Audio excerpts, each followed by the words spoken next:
സുഹൃത്തുക്കളെ, ഓണവും നബിദിനവും ഒരുമിച്ച് വന്ന ആഘോഷത്തിമിർപ്പിലാണ് മലയാളികളെ സംബന്ധിച്ച് ഒരു ആഘോഷം വരാൻ വേണ്ടി കാത്തിരിക്കുന്നത്. ഏത് ആഘോഷം വന്നാലും അങ്ങോട്ടും ഇങ്ങോട്ടും എടുത്തിട്ട് അലക്കി ആഘോഷിക്കുന്ന തിമിർപ്പിലാണ് മലയാളികൾ. ഓണവുമായി ബന്ധപ്പെട്ട് ചില വിവാദങ്ങൾ ഈ വർഷമുണ്ട്, എല്ലാ വർഷവും ഉള്ള പോലെ തന്നെ ഈ വർഷവും വന്നിട്ടുണ്ട് എന്ന് പറയുന്നതാണ് ശരി. തട്ടമിട്ട പെൺകുട്ടികൾ ഡാൻസ് കളിക്കാൻ പാടില്ല, തട്ടമിട്ടുകൊണ്ട് ഓണം ആഘോഷിക്കാൻ പാടില്ല എന്നൊക്കെയുള്ള ചില മതപണ്ഡിതന്മാരുടെ പ്രസംഗങ്ങൾ യൂട്യൂബിൽ അല്ലെങ്കിൽ സോഷ്യൽ മീഡിയ രംഗത്ത് വൈറലാകുന്നുണ്ട്, പ്രചരണം നേടുന്നുണ്ട്. എന്താണ് അതിന്റെ വസ്തുത?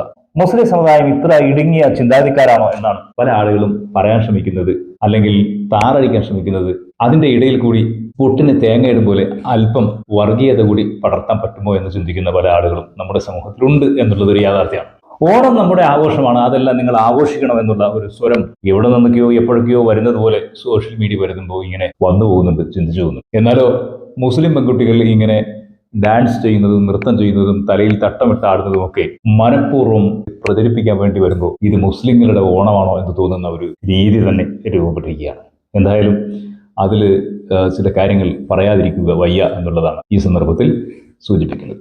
ഒരു മുസ്ലിം പണ്ഡിതന്റെ ധർമ്മം എന്തായിരിക്കും? അദ്ദേഹത്തിന്റെ സമൂഹത്തിൽ മതധാർമ്മിക വീക്ഷണങ്ങൾ പഠിപ്പിക്കുക എന്നുള്ളതാണ്. അത് ക്രൈസ്തവ പുരോഹിതനാണെങ്കിലും ഹൈന്ദവ സന്യാസിയാണെങ്കിലും മുസ്ലിം പണ്ഡിതനാണെങ്കിലും യഹൂദ റബ്ബിയാണെങ്കിലും ചെയ്യേണ്ടത് അദ്ദേഹത്തിന്റെ സമൂഹത്തെയും സമുദായത്തെയും അദ്ദേഹത്തിന്റെ മതദർശനങ്ങളിലേക്ക് ഉറപ്പിച്ചു നിർത്തുക, അതിനു വേണ്ടുന്ന അധ്യാപനങ്ങൾ നൽകുക എന്നുള്ളതാണ്. അങ്ങനെയാണ് എങ്കിൽ മുസ്ലിം സമുദായത്തിലെ പണ്ഡിതന്മാർ ഈ ചെയ്യുന്നത് ഓണാഘോഷത്തിൽ മുസ്ലിങ്ങൾ പങ്കെടുക്കാൻ പാടില്ല എന്ന് പറയുന്നത് എന്തുകൊണ്ടായിരിക്കും എന്നുള്ളത് തീർച്ചയായും എല്ലാവരും മനസ്സിലാക്കിയിരിക്കേണ്ട ഒരു കാര്യമാണ്. ഇസ്ലാമിക വിശ്വാസപ്രകാരം പ്രവാചക അധ്യാപനങ്ങൾ നമ്മൾ പരിശോധിച്ചാൽ ഒരു കാര്യം വളരെ വ്യക്തമാകും.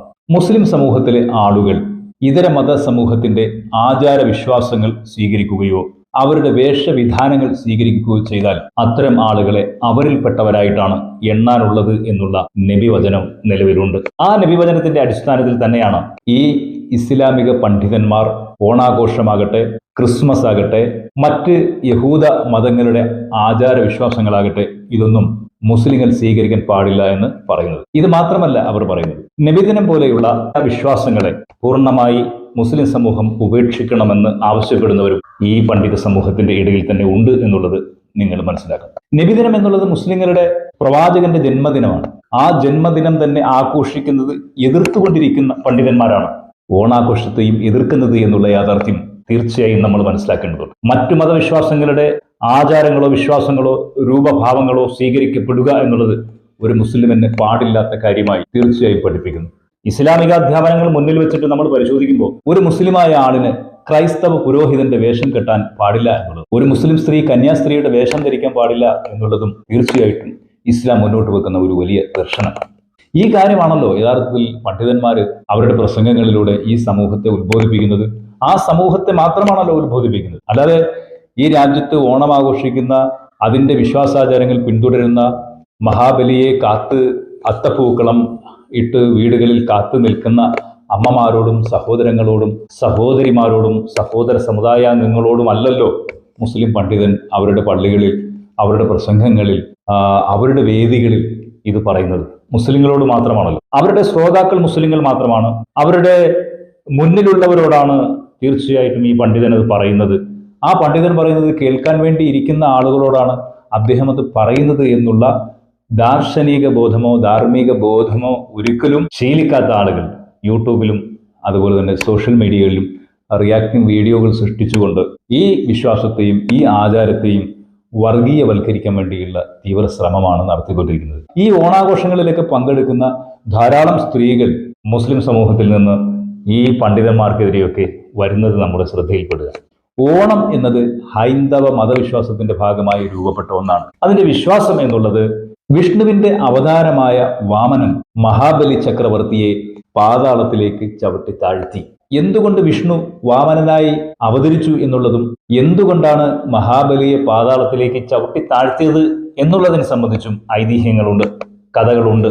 അപ്പോൾ ഹൈന്ദവ വിശ്വാസാചാരങ്ങളുടെ ഭാഗമായി മഹാബലിക്ക് കടന്നു വരാനുള്ള ഒരു അവസരം മഹാവിഷ്ണു അല്ലെങ്കിൽ അദ്ദേഹത്തിന്റെ അവതാരമായിട്ടുള്ള വാമനൻ നൽകിയതിന്റെ അടിസ്ഥാനത്തിൽ കടന്നു വരുന്ന 10 ദിവസമാണ് അത്തപ്പൂക്കളമിട്ട് ഹൈന്ദവ മതവിശ്വാസികളായ ആളുകൾ ഓണം ആഘോഷിക്കുന്നത്. ഓണാഘോഷം എന്ന് പറഞ്ഞിട്ട് നൃത്തമാടാൻ പോകുന്ന ഈ താത്തമാര് എന്തുകൊണ്ട് അവരുടെ വീടുകളിൽ അത്തപൂക്കളം ഇടുന്നില്ല? ഇടുന്ന ആളുകളൊക്കെ ഉണ്ടാവും കേട്ടോ. നാളെ യൂട്യൂബിൽ ചിലപ്പോൾ ഞാൻ എന്റെ വീട്ടുമുറ്റത്തിട്ടത് എന്ന് പറഞ്ഞിട്ടുള്ള ചിത്രങ്ങളൊക്കെ പങ്കുവച്ചേക്കാം, ഉണ്ടാവാം.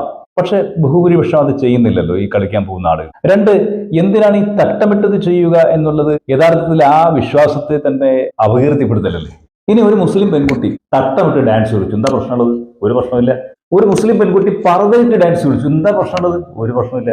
ഇനി ഒരു മുസ്ലിം പെൺകുട്ടി തുണി ഉടുക്കാതെ ഡാൻസ് കളിച്ചു, എന്താ പ്രശ്നമുള്ളത്? ഒരു പ്രശ്നമില്ല. ഇതൊരു ജനാധിപത്യ രാജ്യമാണ്. ഈ രാജ്യത്തിന്റെ ഭരണഘടന വ്യക്തി സ്വാതന്ത്ര്യം അനുവദിക്കുന്നുണ്ട്. ഇപ്പൊ യൂട്യൂബിലൊക്കെ ഇരുന്നിട്ട് എത്രയോ സ്ത്രീകൾ എന്തെല്ലാം തരത്തിലുള്ള ചേഷ്ടകൾ കാണിക്കുന്നുണ്ട്, പണം ഉണ്ടാക്കാൻ വേണ്ടിയിട്ട് അല്ലെങ്കിൽ പ്രശസ്തി കിട്ടാൻ വേണ്ടിയിട്ട്. ചിലർ ആത്മസംതൃപ്തിക്ക് വേണ്ടി തന്നെ ഇതൊക്കെ ചെയ്യുന്നുണ്ട്. ഏതെങ്കിലും മതസംഘടനയ്ക്ക് പ്രശ്നമുണ്ടോ? ഒരു മതസംഘടനയ്ക്ക് പ്രശ്നമില്ല. ഏതെങ്കിലും മതാധ്യാപകന് പ്രശ്നമുണ്ടോ? ഒരു പ്രശ്നവും എവിടെയുമില്ല. പിന്നെ എന്താ പ്രശ്നമുള്ളത്? ആകെ അവരോട് പറഞ്ഞു കൊടുക്കാനുള്ള ധാർമ്മികമായ ഉത്തരവാദിത്വം അത് മാത്രമാണ് മുസ്ലിം പണ്ഡിതന്മാർ നിർവഹിച്ചിട്ടുള്ളത് എന്നാണ് ഞാൻ മനസ്സിലാക്കിയത്. അതിന്റെ ഉദാഹരണമാണ് നബിദിനം. അത് മുസ്ലിങ്ങൾ ആഘോഷിക്കാൻ പാടില്ല എന്ന് മുസ്ലിം പണ്ഡിതന്മാർ തന്നെ പറയുന്നത്. നിങ്ങൾക്ക് മനസ്സിലാവുമല്ലോ.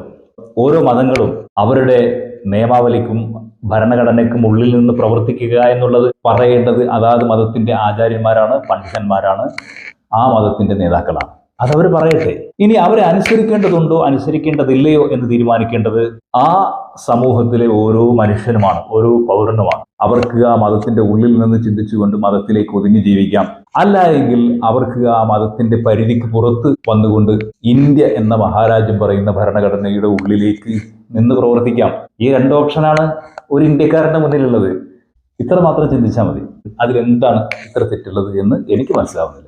നിങ്ങൾക്ക് എന്തെങ്കിലും തോന്നുന്നുണ്ടെങ്കിൽ അത് കമന്റായി രേഖപ്പെടുത്തുക, ഞാനിവിടെ വായിക്കാമല്ലോ.